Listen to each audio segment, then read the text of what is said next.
In today's video, I'm going to teach you how to add an account on Authy. This process is straightforward and ensures that your online accounts are even more secure.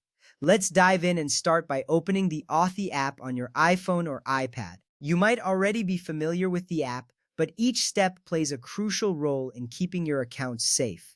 Once you have the app open, look towards the bottom of the screen. You will see a plus button, which stands for Add Account. Go ahead and tap this button to begin adding your new account. This step is important because it initiates the process of linking a new service to your Authy app, providing an extra layer of security. Now you have a couple of options to proceed.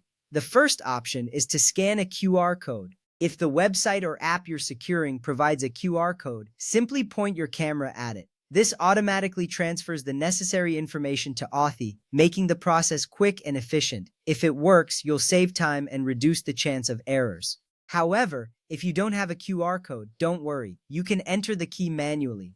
Many services will provide a setup key instead of a QR code. This key is crucial for generating your verification codes. So if you have a setup key, select the option to enter key manually. If you're entering the key manually, you'll need to paste or type the secret key into the app. Be sure to do this carefully, as the key is case-sensitive and crucial for 2FA setup. After entering the key, you will also need to enter an account name. This could be something like Discord or Robinhood. Entering a recognizable name helps you quickly identify the account later.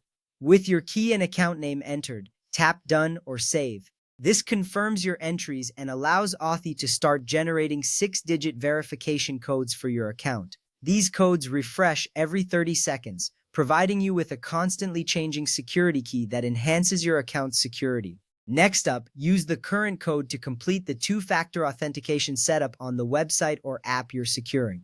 This is an essential step in the process. By entering this code, you verify that you have access to the Authy app and the account in question, solidifying your security setup. Now, if you don't have a QR code, remember that most services offer an alternative. Look for a link such as Can't Scan or Enter Setup Key manually during the two-factor authentication setup. This link will guide you to where you can find or generate the setup key needed for manual entry. Copy that key and add it to Authy just as we discussed earlier. And there you have it. By following these steps, you've added a new account to Authy on your iPhone or iPad. This not only enhances the security of your online accounts, but also gives you peace of mind knowing that your personal information is better protected. Thank you for watching and happy securing.